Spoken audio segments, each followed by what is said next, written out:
This is the blueprint Max Fosh uses to go viral every time he hits the upload button. And I got this blueprint from none other than Max Fosh's producer, Aziz. A massive spike, almost like 2 weeks after I hired Aziz. Yeah, that Aziz. And when I asked him what he did to get that massive spike, he told me everything. This is actually like a secret thing that I do when editing the videos. Max would probably kill me if he knew I was going to tell you this. I even got him to pull back the hood and do a deep dive on all their secret viral strategy. Right, let me open up the analytics right now and I'll show you exactly what I'm talking about. So without further ado, let's get into strategy number 1, which is ripping people off. And then he had this idea to kind of break me into London Fashion Week, dressed up as a model. And we did that. And then that was just kind of like, boom, just went stratospheric. Stratospheric is an understatement. This video changed the direction of Max's channel forever. You see, before this, Max's videos were him interviewing posh people on the street. I don't know my fruits. This video made him a proper YouTuber, and it was the internet's first taste of what we have come to know as a Max Fosh video. But what if I told you that this video wasn't even an original idea? It was basically a total rip-off of a video that Uber Butler had made about 2 years previously. He was a guy who worked at Vice, and he managed to fake a fashion brand into Fashion Week by getting people to talk about it. Wait, did Max Fosh just expose himself as a rip-off artist? I confronted his producer, and this is what he had to say. Yeah, I mean, the phrase Max used there, rip-off, like we're stealing something off people. The flip side of that is looking at a really awesome idea or a really awesome, just general topic and thinking, yeah, exactly you said, what's our twist on this? What could we do differently that gives it extra life or just makes it different enough that people will want to watch it? Like Aziz said, there's a whole bunch of creators that have ripped off ideas from other creators. Like this Mr. Beast video was actually a rip-off of this video. But the reason no one calls him a rip-off artist is because he puts his own twist on it. The original video is an animation, but the Mr. Beast video is the real deal. Like he actually bought a train and put it into a pit. So that's the key, putting your own twist on the idea even if it has been done before. For his videos though, Max isn't just looking at top creators like Uber Butler. These days he's also looking at creators way smaller than him. Recently, we've been looking at this concept of outliers. An outlier is a video that does really, really well for a channel that's quite small. Let's say a creator has 20,000 subscribers and they get a viral hit with 10 million views. Now that's a really good indication that people aren't just watching this video for no reason, they're watching it for a specific reason. And it's a really interesting exercise to look at that video and be like, why is this an outlier? Is it because of the idea? Is it because of the way they edited the hook? Is it because of the thumbnails particularly good? Okay, now we know how Max comes up with his ideas. But in the grand puzzle of going viral on YouTube, ideas are just a tiny piece. I want to know how Max does it all. What tricks does he use to make his title and thumbnails? How does he get us to click on the video?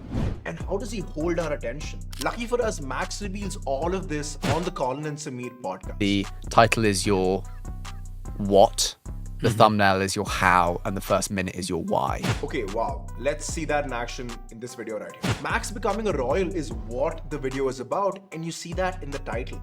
The Queen knighting him is how he becomes a royal, something you see right away on the thumbnail. And within the first 30 seconds, you see why Max wants to do this. And as a royal, I would only want to do one thing before I got a quick divorce. Give my favourite kebab van Hi man, how are you doing? the royal seal of approval. So, Are you serious? absolutely serious. Combine all three and you'd assume this is the formula to going viral. Except it isn't. Smart as this three-pronged strategy may sound, it has one major flaw, and that's retention.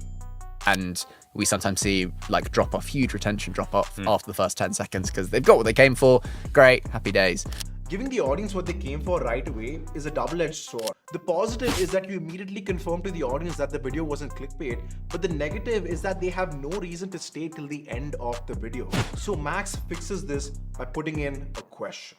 I'm gonna play the video for you now, and I wanna see if you can spot it. But there was one thing that I hadn't taken into account. Your marriage needs to have lasted at least 1 year. I actually cannot get a divorce. Is Max gonna be able to get a divorce? That's the question Max put in our heads. And to get the answer to that question, we'll need to stick around till the end of the video. By the way, if you like the way this video is edited and you want my team to edit your TikToks, YouTube videos, or podcasts, this is my website. Reach out to me. I would love to work with you. Okay, now back to the video. Despite all these genius tactics, Max didn't become a star overnight. In fact, for a really long time, he struggled to get any traction. And I was a bit dejected, and I didn't really know what the whole. I was like, what's the point of this? So how did he fix this, and how did he get to where he is now? The answer is Zach Alsop. And then I just got so lucky one day where I walked past Zach Alsop on the street, who was a fellow YouTuber at the time, who had about 30,000 subscribers at the time. And I said to him, look, mate, if you ever need a cameraman for anything, let me know. And he weirdly said, yeah, actually, well, we're filming something tomorrow. Do you want to come and help film? So I helped film there. And then he had this idea to kind of break me into London Fashion Week, dressed up as a model. And we did that. And then that was just kind of like, boom, just went stratosphere. Okay, so that's how you get your big break. You collaborate with a massive YouTuber. But when I heard about this, I was kind of bummed out because I'm not going to meet a massive YouTuber on the street. And the whole point of this video is to give you actionable insight on how to make this happen. But that's when I realized I don't have to bump into a massive YouTuber on the street to collaborate with them. In fact, Eric collaborated with these two huge YouTubers when he had almost no subscribers. I'm gonna make it a layup for him. I'm gonna pay for his content for the day. We're gonna bring 100 people to his house, make it easy for him. He gets a video out of it, I get a video out of it. We're better friends because of it, you know? Like, that's the way to think about it. So that's Eric talking about his collab with David Dobrik when he had no subscribers. And in his collab with Logan Paul, we see he used the same strategy. Everybody knows about these couches that he spent all this money on. He's trying to get rid of them. And then I'm gonna be the guy, who's gonna buy these couches? So I'm gonna be the guy that does it. I literally just had the idea to go to California and buy the couches and just get a relationship. Again, zero effort for Logan, and he gets a video out of it. If you can make it where the big YouTuber you're collaborating with gets a great piece of content while putting in zero effort, you are well on your way to getting a massive collab, and more importantly, getting your big break just like Eric or Max Fosh.